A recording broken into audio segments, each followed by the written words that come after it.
Welcome to the Tudor Dixon Podcast. Today, I want to get into something that is affecting Michigan, but it could affect every single one of you.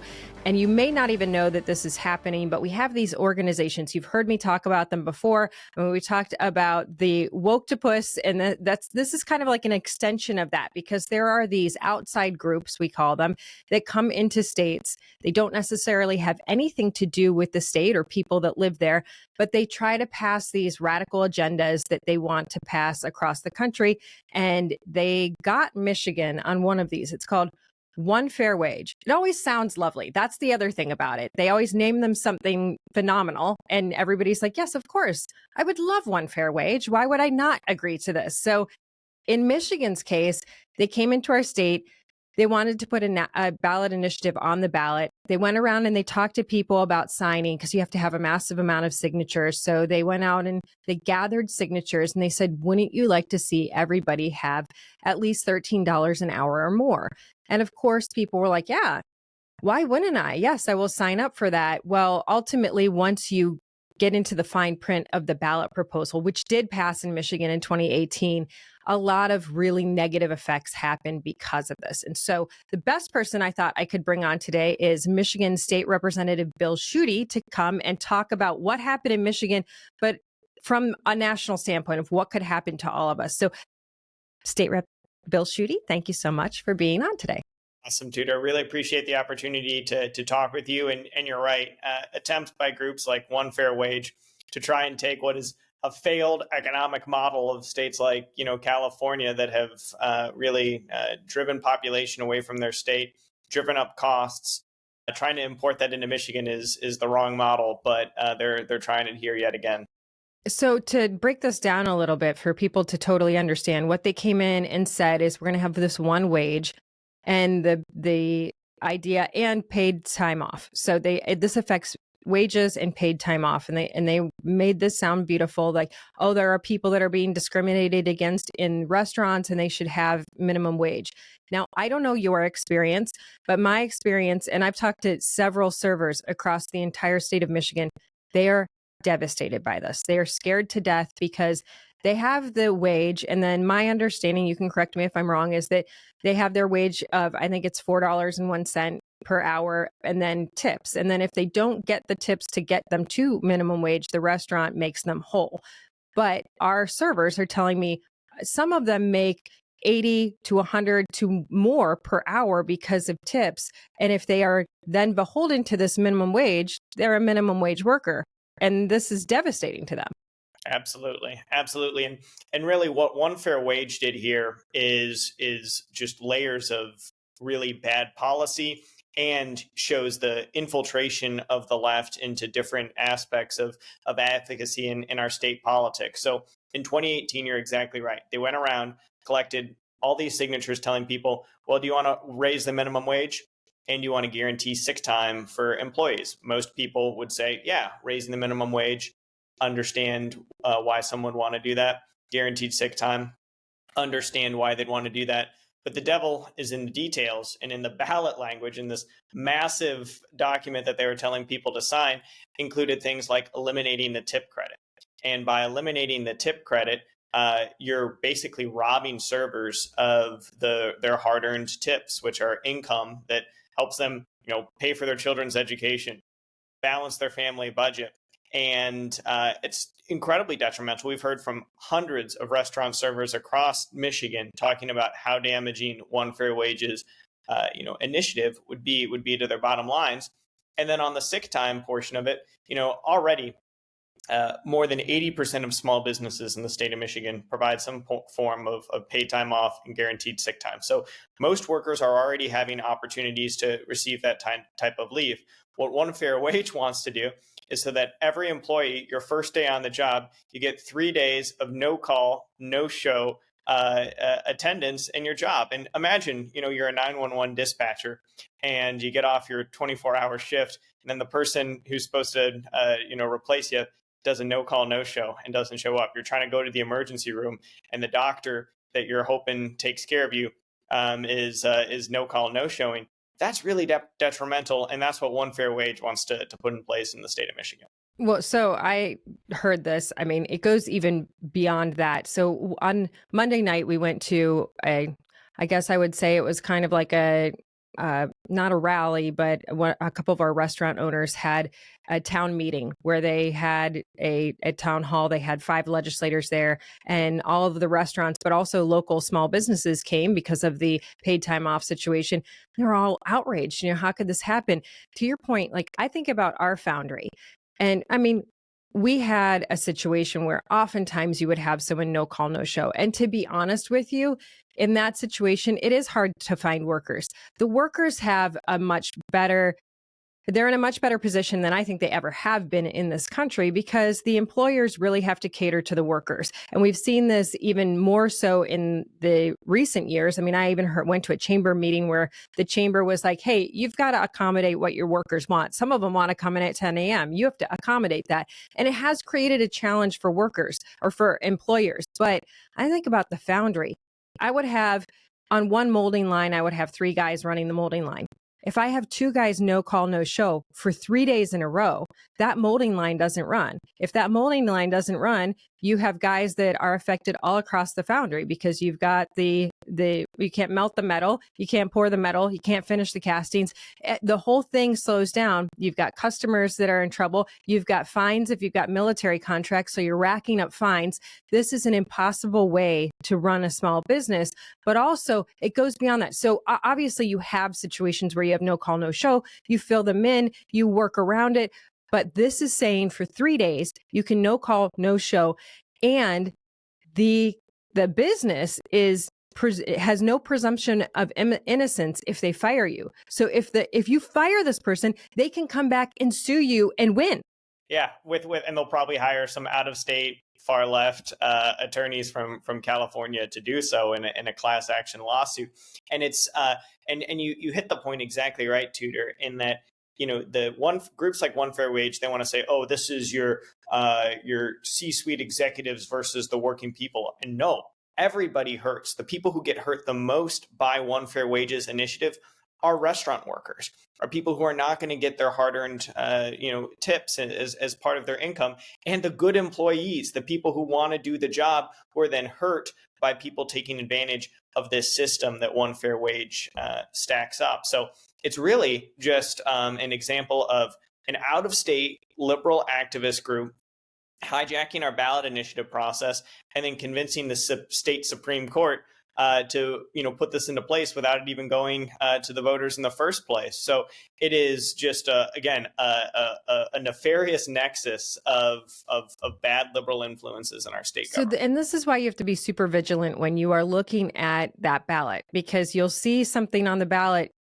It's so hard. This is why you have to do the research ahead of time, because what you see, that tiny blurb that you see on the ballot, looks really good. They always make the text sound really good. And then people vote for it and you end up in this situation. And we say this because it is not just Michigan. Like I said, there's 17 states on their list. And do you think they're stopping at 17? That's just what they have so far. So they're not stopping. And you're not going to get help from the media on this, because I was looking up, well, what is the media saying about this? And the Detroit Free Press has, because you guys have proposed an alternative, you're trying to kind of lessen the blow here, help out the restaurant owners. And restaurant owners and servers across the state have been complaining about this. But the thing I get irritated about with these media organizations is that they write in here, the House GOP proposal would mean nearly 1.5 million Michigan workers might not have sick leave. Yeah. Again, I go back to, this is an employees market. Employees are going to employers and saying, if you aren't giving me the benefits I need, then I'm going to go someplace else. And right now in Michigan, there are jobs available for servers, but also less jobs for servers, jobs in manufacturing for sure. The problem with the tipped wage situation is that the restaurants are also concerned they will not make it. And their point is, like, you can do whatever you want. We actually have a clip. I want to play one of the guys. His name is Ted Fricano. His one restaurant is actually right next to where our foundry was. He's an awesome guy. He is genuinely one of the happiest people. And I just want to preface this by saying, at the beginning of the meeting that we had at his place on Monday, he said, I am an optimist. And when you own restaurants, you have to be an optimist. Like, you have this gear in your head that says, bet the farm, put it all out there, make people happy. And it's this joy in serving people food. And he said, I've just lost that because this is so damaging.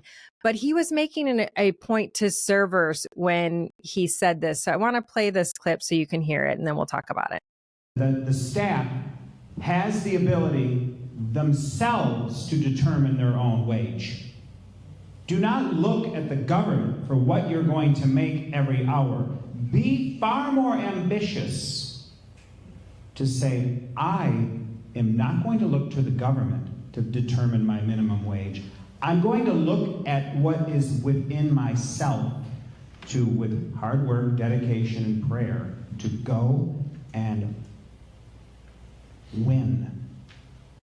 And I love that, because that's the kind of person you want to work for. Someone who's like, you've got this. You can make it big. Like, you can have a lot or you can have a little. It depends on you. And his point was not that government has no place. His point is government should not be in your pocketbook and deciding how you make money. Over the summer, right as this was all coming out, that the Michigan Supreme Court had ruled and that this was going to go into effect in February, I was at a meeting with probably 15 of the biggest restaurateurs across the state of Michigan. And one guy at the end of the table, he was like, I own a lot of high-end restaurants. He said, some of my servers make $200,000 a year. And now I have to go to them and say, you're going to make minimum wage. They can't. They'll leave. How is this fair? I mean, and that was the question that they kept asking the legislators on Monday night. There wasn't really an answer other than, yeah, it sucks. But that is the question from people. How is this fair? How can you do this? Yeah, it's not one fair at all for right. in Michigan. So it shows you again the irony in that group's branding. But again, I think that's why we're so fortunate that we have organizations like the Midwesterner, like the Tudor Dixon Podcast, that are trying to cut to the truth of the matter, because you're exactly right. The proposal laid out by the House Republicans, what it would do is it would restore the ability of restaurant workers to keep their tip credits, to keep the tip credit in place, and for them to continue to keep their tips. And that's so important because you've heard from in the committee that I chaired dealing with this legislation, you heard from a server at a Buffalo Wild Wings saying, on a bad day, I make $30 an hour. So you're literally cutting, my worst hourly wage in half by giving me this one fair wage. And the Detroit Free Press headline that you mentioned, I mean, they're completely neglecting the fact that 84% of small businesses already provide some form of paid time off and sick time. So it's not true that 1.5 million people are going to lose any time of sick time. So we really have to be forceful in how we're messaging this, because it's going to be a freight train that hammers restaurant workers and our small businesses if we don't get this through the legislature by February 21st. Well, and I just want to note that it affects every small business in the state because of the paid time off situation. And as we were going through this, and this is where the devil is in the details, as we were going through this, the gentleman who was like, okay, let me really explain this to you, was saying, so this is seasonal workers get this paid time off. This is contractors get this paid time off. Everybody gets this paid time off unless you are on a visa from another country. Then you are exempt. Yeah. And it was kind of, one of the women talked about that. So I want to play that clip too, because I think this is also where they sneak things in. And it's like, hey, we want to bring immigrants into your state and then hurt the actual Michiganders. And you hear constantly, oh, no, this isn't taking away American jobs. This isn't hurting American workers. But the hospitality industry is definitely a place where American workers are significantly involved in the hospitality industry. My gosh, we have, you can take that in college. You have degrees in hospitality in college. And to this woman's point that she's about to make, we have this really special place in Michigan called Mackinac Island. And a lot of these students, college students and high school students that are looking to go into hospitality, they go there for the summer because it's one of the great places that you can get a lot of that resort experience. And for someone who wants to go into hospitality, whether they're going to do it in Detroit, Grand Rapids, Mackinac Island, or Hawaii, what a great place to get experience here at home. And I'm going to let you listen to this because her point is maybe that won't be available anymore because of this. Here it is. Back to the Mackinac Island, like using that example as well too. And aren't and I can't remember what their title is, the employees that come from different countries. Visas are they're different. Right, so they are exempt from this, correct? Under ours, correct. Yes, Yep. they are exempt from this.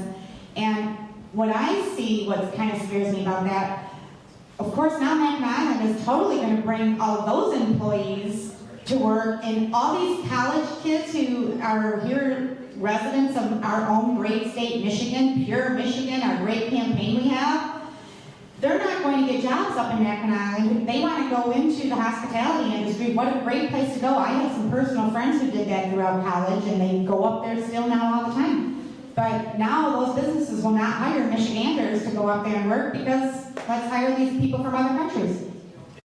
And she says that because without this, if you have the situation where you have to give this paid time off, then those people can just no call, no show 3 days in a row. And if you're a restaurant in a busy place like Mackinac Island, you can't take that risk. So it's easier to just say, hey, we'll bring people in and forget the people that actually live here. Yeah. And I think, two things on that. You can tell a lot about the left about where they draw carve-outs for, right? Yeah. And there's a carve-out in one fair wages proposal for federal government employees, right? So they want to take care of federal government employees and then H-1B visas. But then it also shows you the hypocrisy of the left, and that they're we've been hearing in the early days of the Trump administration, this clamor on the left of, oh, this is so inhumane, the treatment of immigrants. Well, if our labor policies in Michigan are so inhumane, why do you want then to allow the only people in the state of Michigan who can work under our current labor laws to be those who are here on visas? I mean, it just shows you that these are just nonsensical arguments coming from, again, a group that isn't based in Michigan. They don't know what it's like to raise a family in Michigan. They don't know what it's like to live in Michigan, start a business in Michigan. And we shouldn't be letting these people try and design our state's restaurant hospitality labor standards. And they don't know what it was like to live in Michigan during COVID. And I think obviously this was on the ballot before COVID. I don't think that changes how they feel based on their website. They still think that this is how the law should be in states across the country. The problem is in Michigan, we lost so many restaurants. We lost more than 3,000 restaurants during COVID because we had these draconian lockdowns. The governor locked down restaurants for longer than any other state. So in Michigan, restaurants were closed for longer than any other state. We lost 3,000. They have never come back. And that was a theme of Monday night as well. Over and over again, these restaurants were saying, look, we used to be open until 2 a.m. And he actually said, raise your hand if your restaurant used to be open until 2 a.m. and it's not anymore. And half the hands in the room went up. They said they can't keep the restaurants open past 10 because the whole dynamic of going out changed. The pandemic really changed the industry. And their message to legislators like you is we can't take another hit.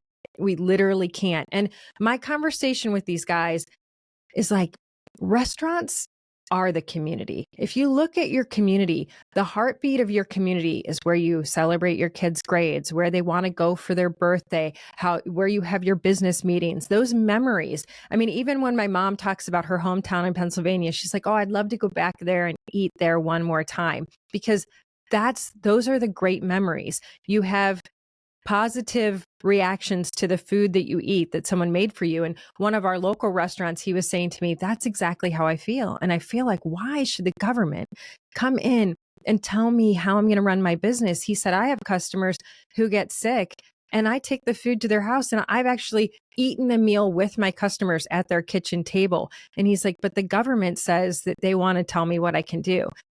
I have driven through town after town in the state that has boarded up windows because of what happened during the pandemic. How do we explain to people that more of these heartbeats across our state will just go out. Yeah.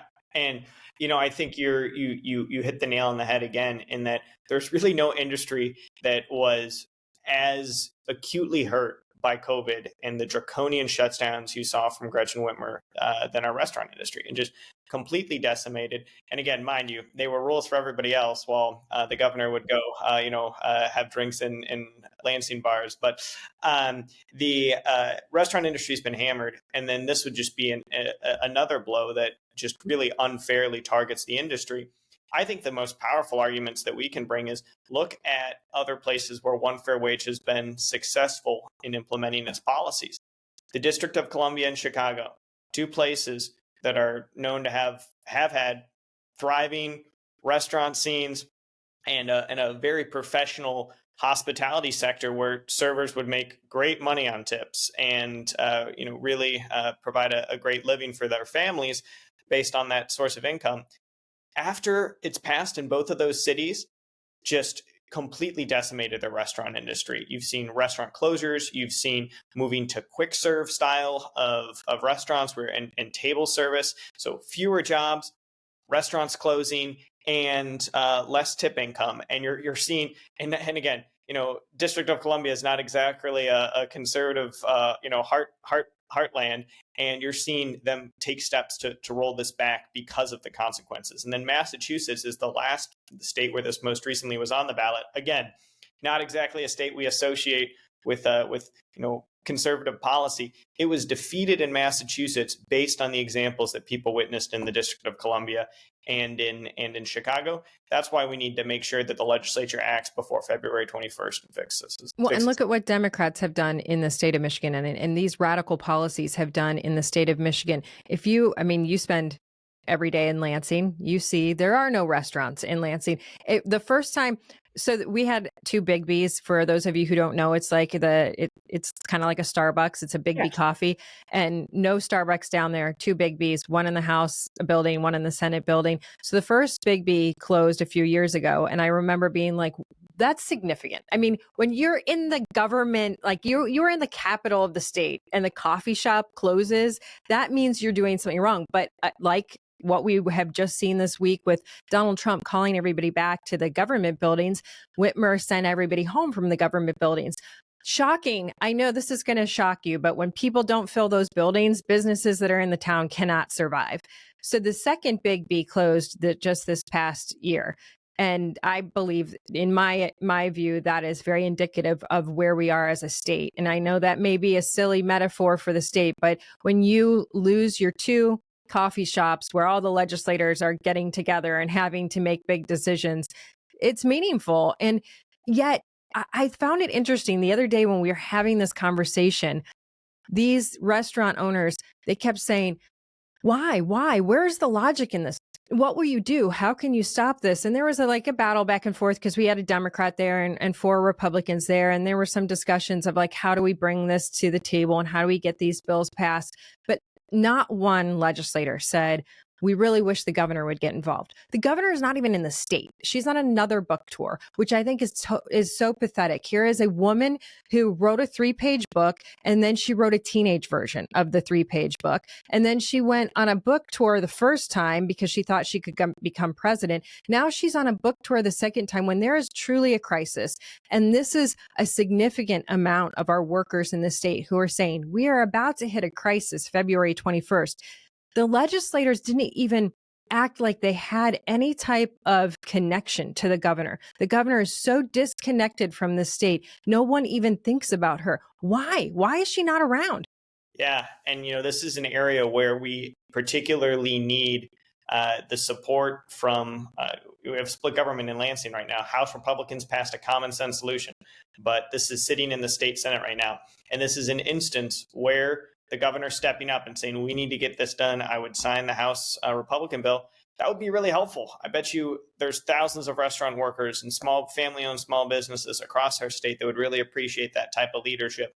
And we haven't seen it. So it's on to us to continue to push at, and I would just, the one plug I'd put in on the Tudor Dixon podcast is everybody listening, call your state senator. Now, if you live in my district, you don't have a state senator because the governor won't call a special election for that state Senate seat. But call your state senator, ask him to support the House Republican bills so we can work to protect our small businesses and our restaurant workers. And honestly, I mean, you make a great point. If you're listening and you're outside of the state of Michigan, go out there on social media and shame this governor. Yeah. I mean, that's at this point, that's the only thing that I think will get her to move on this. And that has gotten people to move in the past, because whoever has the bully pulpit has a lot of power. And if you go out there and you help us out because our restaurant workers need your help, go out there and say, Whitmer, get back to your state and make sure your restaurants don't close. You already closed 3,000 of them. Stop it. Get back there and show us that you actually care about the people of Michigan, because it's not just the restaurant workers. Once the restaurants close, our communities are decimated. There's just no gathering place. She is destroying the state. So please go out there, tweet, put it on Instagram, whatever you can do, just get her to pay attention. I mean, that is how pathetic it is right now. We have a governor who's so disconnected from our state. We're asking people from other states to say, hey, Gretchen, could you actually pay attention? And I say this because I feel like this is a warning to people. Right now, we're looking at another race in 26.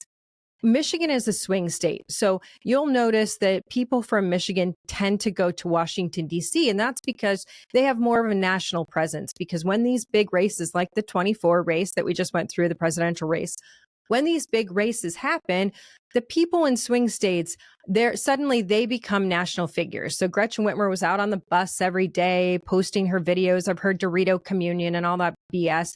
And she becomes a really big figure. Well, this is what happened not too many years ago with Jennifer Granholm, who then became the Secretary of Energy. And we had some of the worst energy policies we've ever seen for the last 4 years. I mean, gosh, it has crushed the state of Michigan with these stupid EV mandates. But across the country, she has hurt our national security because of her stupid energy policies. So this is why these races that you're going to see in 26 are critical, especially in Michigan. You have a U.S. Senate race, you have a governor's race, you have a Secretary of State race, and look at Arizona. You had the Secretary of State run her own election. Michigan will have the same thing. Yeah. Jocelyn Benson has already come out and said she's going to run. And guess what? She's also going to put out a book, because when you are Secretary of State, I guess what else do you have to do than write a self promoting book that you can then also leave the state and go on a book tour. These are the people you don't want in Washington, folks. That's why I say, go out there and talk about this. We're talking about this so that you can elevate this, because they're doing really horrible things in their states that they want to take to the federal level. Absolutely. And it shows you, I mean, we've seen the damaging impacts of a group based in California, like One Fair Wage has had in Chicago, District of Columbia. And when we're coming up on the 2026 election, that's going to be a pivotal opportunity for our state to finally change directions, right? Beyond the governor, U.S. Senator, Attorney General, Secretary of State, the State House, the State Senate, those are also going to be toss-ups. And we can really get our state back on track, but it's going to require engagement and involvement from everyone. And we say that we need help from everyone because we have struggled in this state with a lot of uniparty. We have a big uniparty situation where there are a lot of lobbyists who have been in government. We're trying to weed that out. We're trying to bring America first to the state of Michigan, but we've got a situation where the parties are working together for some of the top 1% of businesses and corporatism, but it's not really helping the small businesses. And we are built on small businesses in the state, like every state. The United States is built on small businesses. So we ask you to get involved in some of these other elections because it affects the country as a whole. These policies go on to end up giving you terrible light bulbs and low flow showers, and you no longer can have a gas stove. So yeah. Protect yourselves by protecting us. Protect yourselves, your gas stove, in our country. So yeah, that's what we need.